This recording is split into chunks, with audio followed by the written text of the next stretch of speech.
Olá, olá, paz e bem, salve Maria.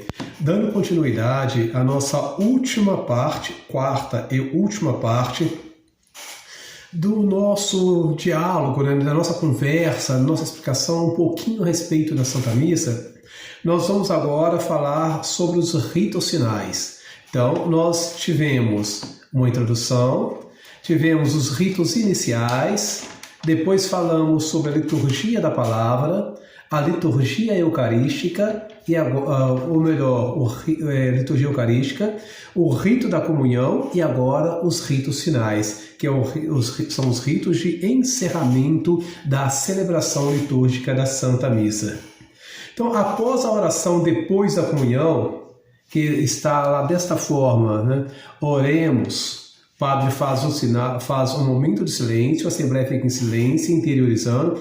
Aí depois o padre vem com a oração, na sequência, como por exemplo, ó bom pastor, velai com benevolência, e termina dizendo que é Jesus Cristo, nosso Filho, que vive e reina pelos séculos dos séculos. Amém.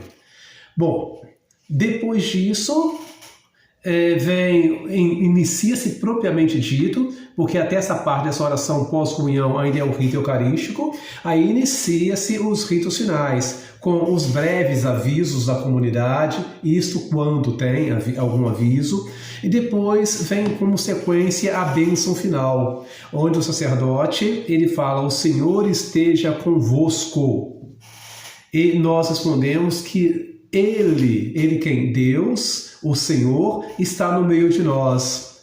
E ele continua, então, o sacerdote continua com as suas orações, onde na sequência nós respondemos amém, até que por final vem a bênção final, depois da bênção final, vamos em paz e que o Senhor vos acompanhe.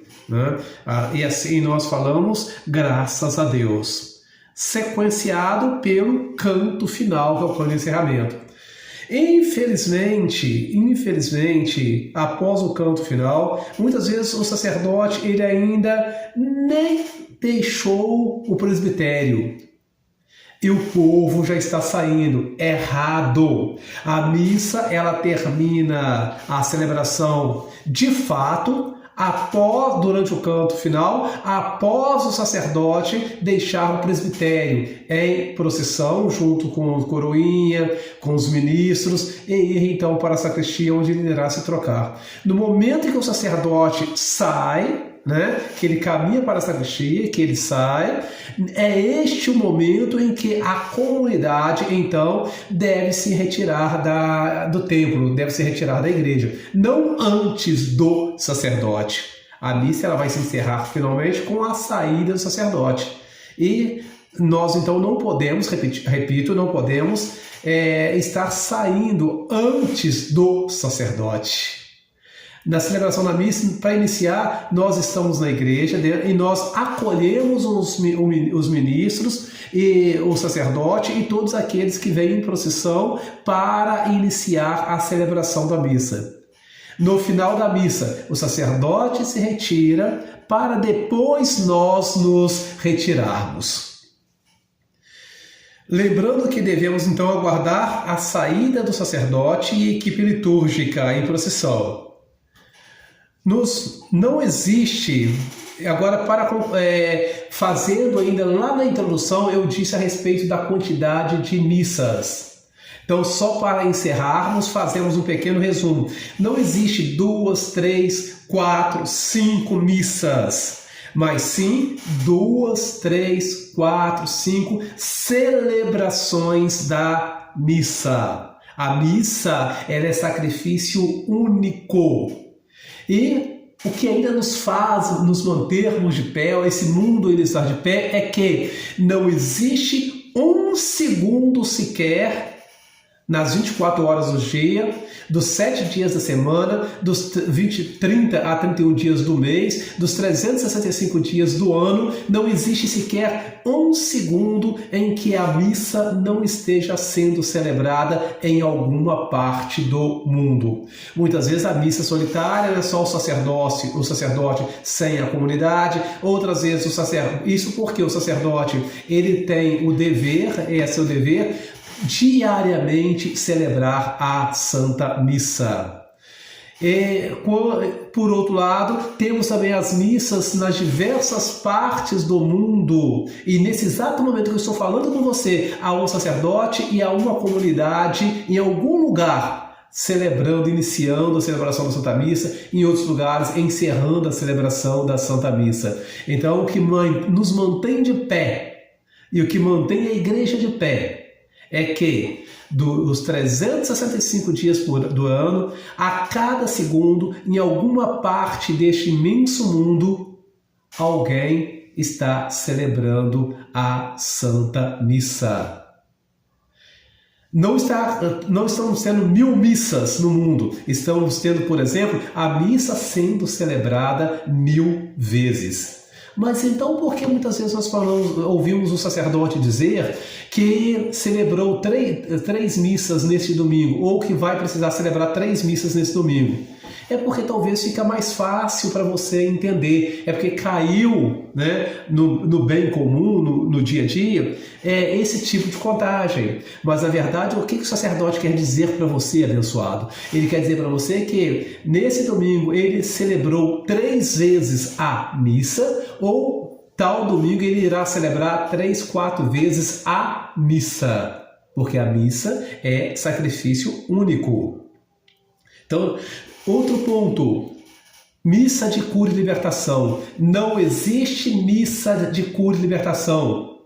Eu vou na missa em tal lugar porque em tal dia, em tal lugar vai ter uma missa de cura e libertação. Abençoado, a missa por si ela é cura e libertação. Não existe uma sequer celebração da missa que não seja cura e libertação. Mas então por que é que o determinado sacerdote falou que em tal dia será celebrada a missa de cura e libertação? Para ficar mais fácil para você entender. O que ele quis dizer, na verdade, é que em tal dia, em tal paróquia, será celebrada a missa será celebrada com a seguinte intenção. Com a intenção de que haja cura e haja libertação. Cura do corpo e da alma, né? Cura das enfermidades e libertação das enfermidades, libertação e cura, inclusive ou principalmente do pecado. Porque nós precisamos nos libertar de tudo aquilo que nos aprisiona. E o que nos aprisiona mais do que o pecado? O que nos afasta de Deus mais do que o pecado? Então, nesse momento de cura, nesse momento de libertação, nós somos libertos das correntes do pecado. Quando nos abrimos para Deus, né? Abrimos o nosso coração, rasgamos o véu do nosso coração. E, por outro lado, nós estamos também nesse momento nos aproximando de Deus. Nós estamos nos libertando do pecado, sendo curado dessa enfermidade chamada pecado, sendo liberto dessa enfermidade, dessa prisão chamada pecado. E estamos tendo a libertação, estamos livres, estamos nos preparando e preparados para Deus. Nós estamos nos abrindo para a graça. Então, quando fala missa de cura e libertação, primeiro, a missa por si, ela é cura e libertação. Quando fala que vai celebrar uma missa de cura e libertação, o sacerdote quer dizer que vai haver uma missa cuja intenção é cura e libertação. Como a gente pode falar, a missa dos enfermos. Não existe missa dos enfermos. Existe missa cuja intenção é celebrada em prol dos enfermos, pedindo ao Senhor a cura desses enfermos. Missa das almas do purgatório. Não existe missa das almas do purgatório. Existe missa cuja intenção é celebrada em intenção das almas dos irmãos e irmãs que se encontram no purgatório. Espero assim poder um pouquinho ter esclarecido, embora de forma simples, essas etapas que nós fomos conversando aqui a respeito da Santa Missa, as etapas da Santa Missa, os ritos, né, que nós dividimos em 4 partes para facilitar para o vídeo não ficar muito longo, né? Foi de forma simples, de forma catequética, não foi um estudo aprofundado. Que fosse um estudo aprofundado, levaríamos mais de horas para podermos explicar uma única parte. Mas espero ter alcançado o objetivo e que alcance muitos e muitos corações que estejam precisando dessa mensagem. Deus seja louvado.